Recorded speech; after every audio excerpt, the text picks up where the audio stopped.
Hi, welcome to Subhan GK wall. అయితే మనకు కొన్ని ఇంపార్టెంట్ వ్యక్తుల గురించి కంపల్సరీ తెచ్చుకోవాల్సిన అవసరం ఉంది ఎందుకంటే ఎగ్జామ్స్లో మనకు అడిగేటప్పుడు మనం 10 క్వశ్చన్లు చేసేటప్పుడు 1 లేదా 2 అనేది చాలా కాంట్రవర్సీ క్వశ్చన్స్ అనేది వస్తుంటాయి. అంటే మనం చదవలేటివి, అంటే మనం చదవాల్సినవి చాలా ఉంది. జీకే అనగానే మహాసముద్రం లాంటిది. దాన్ని మనం ఏ విధంగా చదవాలంటే లింకు పెట్టుకొని చదవాలా. ఒక్కసారిగా మనకు ఉన్నట్టు కనుక చదివితే ఏది కూడా రాదు, అది మాత్రం కన్ఫామ్. కానీ ఈ కాంపిటేటివ్ ప్రపంచంలో మనం ఎలా ఒక లింకు పెట్టుకొని చదివితేనే తర్వాత దాన్ని రివిజన్ చేసుకుంటూ దాన్ని అప్డేట్ చేసుకుంటూ మనము ముందుకు వెళ్తేనే మనం ఖచ్చితంగా సక్సెస్ అవుతాం. ఓకే, సో ఇది ఫస్ట్ వచ్చేసి మనకు sir Arthur cotton, very very important person. Sir Arthur cotton, ఈయన గురించి ఎందుకు చెప్పాలా అంటే మనం తెలుగు రాష్ట్రాల వాళ్ళు చాలా రుణపడి ఉంటాం ఇతన్ని. ఈయన చేసిన సేవ మామూలు సేవ కాదు. ఓకే, సో ఈయన ఎప్పుడు జన్మించారు? 1803 మే 15న జన్మించారమ్మా. సో మరణించింది 1899 జూలై 24. ఓకే, సో మే 15 అనేది international family day. International families day గుర్తుపెట్టుకోండి.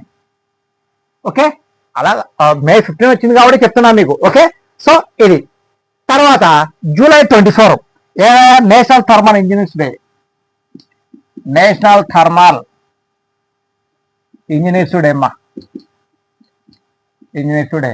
ఓకే, సో ఇక సర్ ఆర్థర్ కాటన్ గ్రాండ్, ఇతను 10వ సంతానం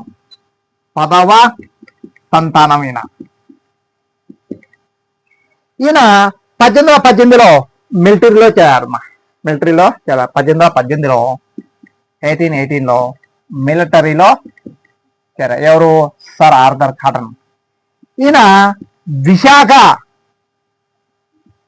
సూపరింటెండెంట్ ఇంజనీర్ గా వర్క్ చేశాడమ్మా. విశాఖ సూపరింటెండెంట్ ఇంజనీర్ గా ఈయన వర్క్ చేశాడు. ఓకే, సో అయితే ఈయన విశాఖకు రావడానికి ముందు 1836-38లో కొలెరున్ నదిపై 1836-37లో కొలెరున్ నదిపై ఈయన ఆనకట్ట నిర్మించాడు. ఇది తంజావూరులో ఉందిమ్మా, తంజావూరులో ఉంది. ఇది తంజావూరు జిల్లాలకు చాలా ఫేమస్ అయిపోయింది. ఓకే, సో ఇది 1836-37లో కొలెరున్ నదిపై ఈయన ఆనకట్ట కూడా నిర్మించారు. ఎవరు? Sir Arthur cotton. ఓకే, తంజావూరులో మనకు బృహదీశ్వర ఆలయం ఉందిమ్మా. సో సౌత్ ఇండియాలో అతిపెద్ద హిందూ దేవాలయం ఏదంటే తంజావూరు ఆలయం. ఓకే, సో నెక్స్ట్ ఇతన్ని కాటన్ దొర అంటాం. ఏమంటాము? కాటన్ దొర.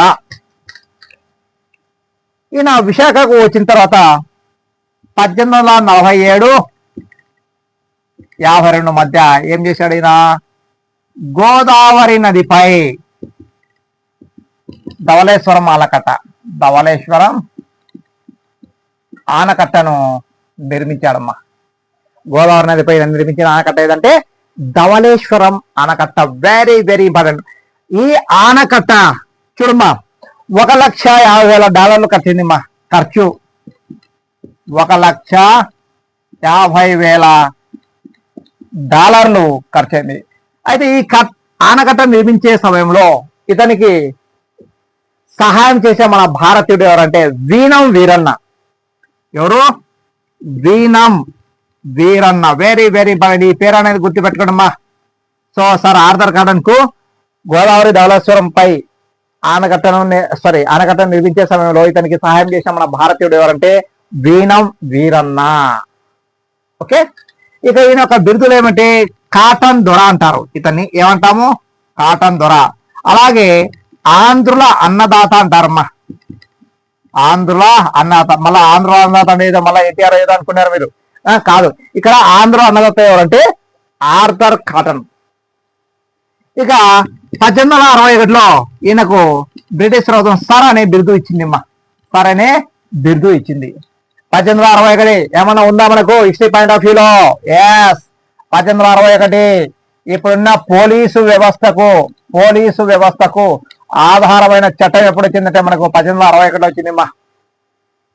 ఇప్పుడున్న పోలీసు వ్యవస్థకు ఆధారమైన చట్టం మనకి ఎప్పుడు వచ్చిందంటే 1861. Very very important. ఆల్రెడీ అడిగాడు, 2-3 సార్లు అడిగాడు కాబట్టి క్వశ్చన్స్ చూసుకోండి ఒకసారి. ఓకే, సో ఇది అలాగే మొదటి బర్మా యుద్ధంలో పాల్గొన్నాడమ్మా. ఎవరు? Sir Arthur cotton. మొదటి బర్మా యుద్ధంలో ఈయన పాల్గొన్నాడు.